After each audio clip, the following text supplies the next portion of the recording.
When Vera Markivna first walked into that hair salon, it seemed to her that she had entered some kind of magical place. Everything was so shiny, as if the place itself was screaming, "Only the young and beautiful get their hair cut here." The mirrors sparkled, the purple chairs beckoned her to sit down, and the scent, a mix of expensive shampoos and something sweet, like a light perfume that left a subtle trail behind, lingered in the air. Yes, they truly care about beauty here, Vera thought and hesitantly but hopefully stepped over the threshold. "Good day," she said, quickly glancing around, as if trying to find at least someone who would pay attention to her. But the salon was busy with its own affairs, the stylists were quietly chatting among themselves, occasionally smiling, and the clients were looking at their reflections as if mesmerized. At some point, it seemed like everyone was in their perfect bubbles. Yet one of the stylists finally noticed Vera and, squinting, asked, "What do you want, Granny?" His voice was sharp and even a little condescending, but Vera paid no mind to it. She had come for beauty, not for attention to her age. "I would like a haircut and a dye job," she said, pulling a wrinkled magazine from her bag with the hairstyle of her dreams. The picture showed a young woman with a trendy haircut, short hair, bright colors, like a style made for those who want to stand out from the grayness of everyday life. The stylist, whose name badge read Svetlana, leaned closer, inspecting the magazine, and couldn't hold back a laugh. "Are you serious?" she snickered, turning to her colleagues, inadvertently inviting them into the show. "Girls, look what the granny wants. A trendy haircut." Svetlana continued, "Well, look, Granny, this haircut, it's for young girls, like the one in the picture. And you?" She gave Vera Markivna a once-over, stopping at her gray hair and slender figure. "Your hair is thin, gray. 2 snips and it's gone. Plus, how much do you think this will cost? Do you even realize that it would take up your entire pension?" Vera Markivna stood silently, but inside, she began to boil. She just wanted to change her appearance a bit, to liven up her life. Was she no longer allowed to do so because of her age? She didn't respond to the mockery. Instead, she calmly pulled out her wallet and said, "I have money." But the teasing didn't stop. "Oh, so you decided to get younger, Granny? And who's going to make you young again?" The jabs kept coming. Vera stood and waited for them to finally stop. At some point, she couldn't take it anymore and quietly but firmly said, "I've been without a husband for over 10 years, and maybe with a new haircut, I'll find one." Svetlana and her colleagues couldn't suppress their laughter. "Oh yes, with that haircut, you'll definitely catch someone young," added another stylist while continuing to serve her client. The laughter grew louder, and Vera Markivna just clenched her handbag tighter. Vera Markivna, barely holding back tears, nodded quietly, quickly turned around, and left the salon, leaving the laughter behind as if she had become a character in a bad comedy. She wasn't used to such treatment, but every time someone drew attention to her age or appearance, it hurt, as if she were being erased from a world where only the young and beautiful had the right to new haircuts, colors, and changes. "Can I no longer dream of something fresh?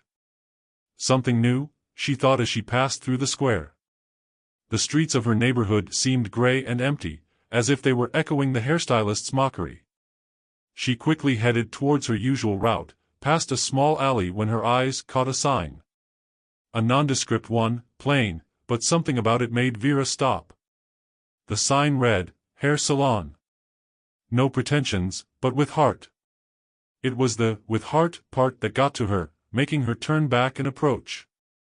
A small, modest building with no pretentious decorations, no mirror shine like the previous salon.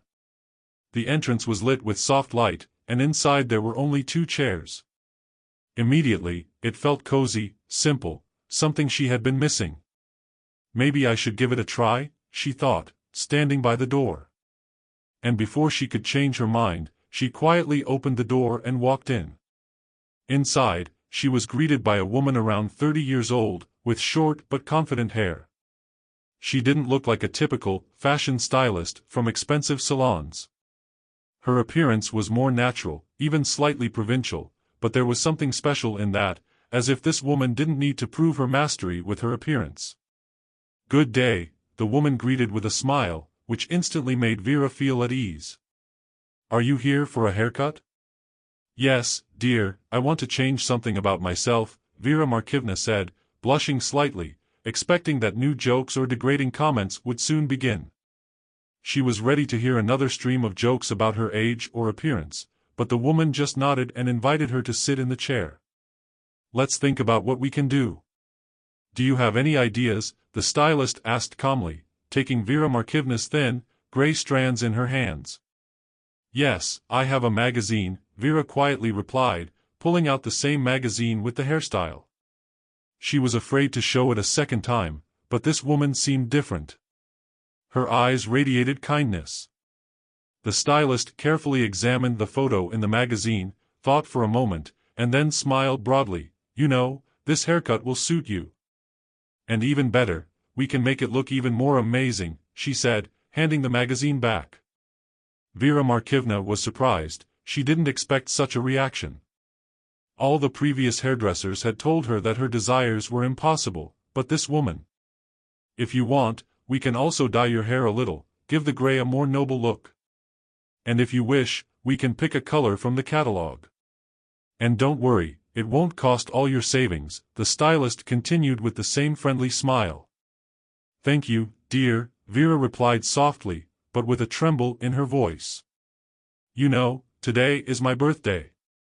I'm 70 years old." It seemed to her that this young woman might also laugh now, but the stylist only became more joyful. "Wow! Happy birthday! It's such an important day. I wish you health and all the best. And don't worry about beauty, everything will be fine soon." And 3 hours later, Vera Markivna didn't recognize herself in the mirror. Her hair shone, the haircut looked fresh and modern, and they even did her manicure as a birthday gift. But it wasn't just her appearance that had changed. Vera felt that with the haircut, some elusive youth had returned to her. She walked down the street, and her steps were as light as they had been in those far-off days when she was young. Vera Markivna, looking at her reflection in the store window, could barely recognize herself. She never thought that a simple haircut and manicure could so drastically change her mood. It wasn't just a new hairstyle, it felt like a new chapter in her life had just begun. She walked down the street, and with every step, it seemed like the spring wind surrounded her, carrying with it the sense of freshness and new opportunities. Outside, it was warm, and the city was slowly coming to life after a long winter. Flowers were beginning to bloom on the streets, and even the people seemed a bit friendlier. Vera Markivna enjoyed the moment, not rushing. Maybe this day will be the start of something important, she thought, walking through the central square. In her heart, a joy that seemed to come from nowhere mixed with a slight tremor and anticipation of something exciting. Suddenly, a familiar voice interrupted her thoughts. "Vera Markivna, is that you?" She turned and saw a young woman in front of her, beautiful, well-groomed, the kind of person who immediately catches attention.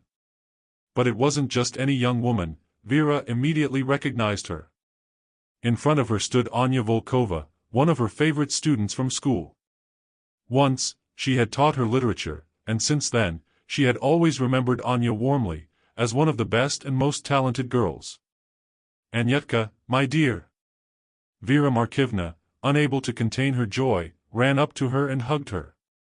"How you've changed. You've become so beautiful, I can't take my eyes off you.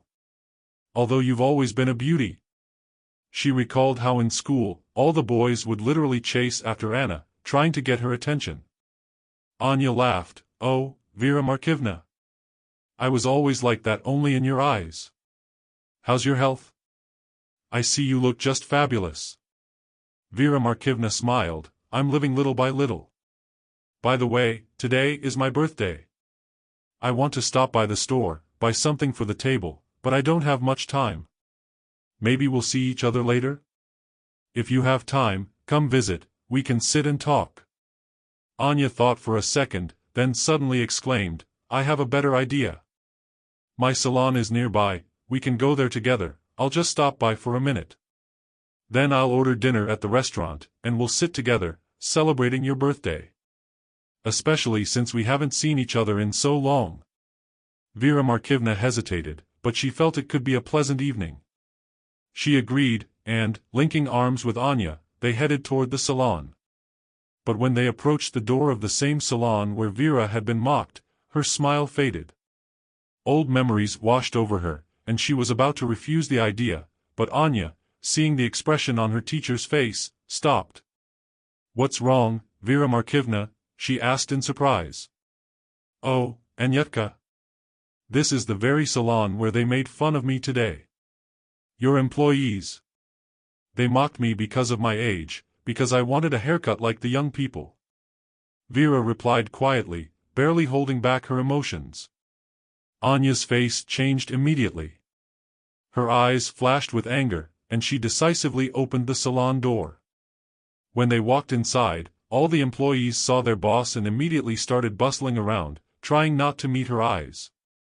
But it was too late. Anya already knew what had happened.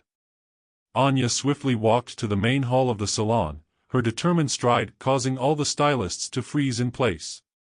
An awkward silence instantly filled the room, and only the mirrors still seemed to shine, as if nothing had happened. "So this is what you're doing here?" Her voice was calm but carried a note of sternness that made all the employees' hands tremble. No one dared to meet her gaze. "I can't believe that the people I hired to create beauty and comfort allow themselves to humiliate clients. Especially those who deserve more respect than all of you combined," Anya said, looking around at her staff. All the stylists lowered their heads, like children expecting a strict reprimand. "Vera Markivna is my teacher. A woman who has done more for me than you can imagine. And you dared to mock her? Is this why I hired you?" she continued angrily, and there was no trace left of the condescending smiles that had been there just hours ago. One of the stylists, Svetlana, the one who had started the mocking, tried to say something, but Anya sharply interrupted her. "No need for apologies. You're all fired. There's no place here for people who don't know how to respect others. Vera Markivna was right, you can't rely on people like you. This is my salon, and I believe you failed the test. Tomorrow, I don't want to see any of you here. Is that clear?" The stylists just nodded gloomily, not daring to argue. Now there was no room for laughter, and they all realized that their mockery had resulted in real consequences for them. Vera Markivna stood nearby, watching what was happening, and barely held back tears, but this time, not from pain, but from the fact that someone had stood up for her. She wasn't used to such protection, especially after so many years of loneliness.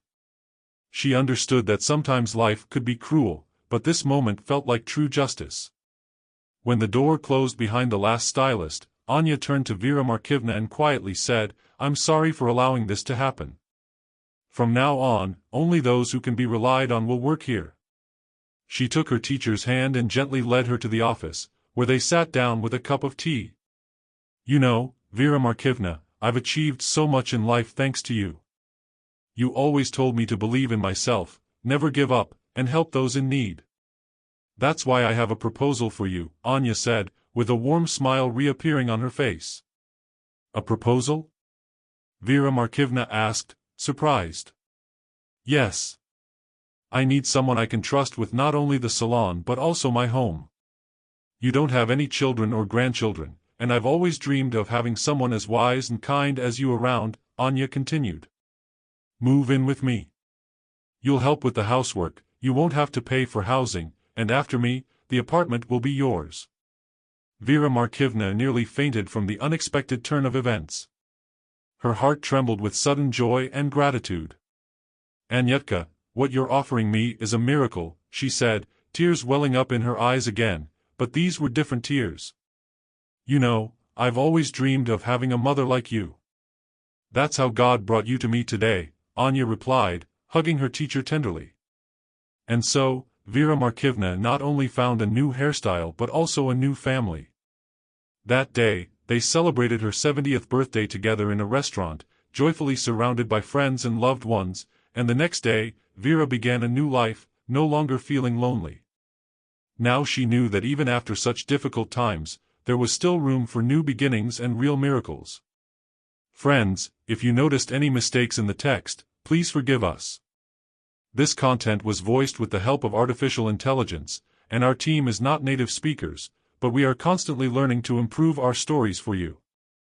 Don't forget to subscribe to the channel, like, and share this story with your friends.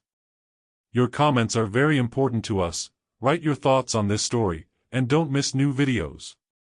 See you next time.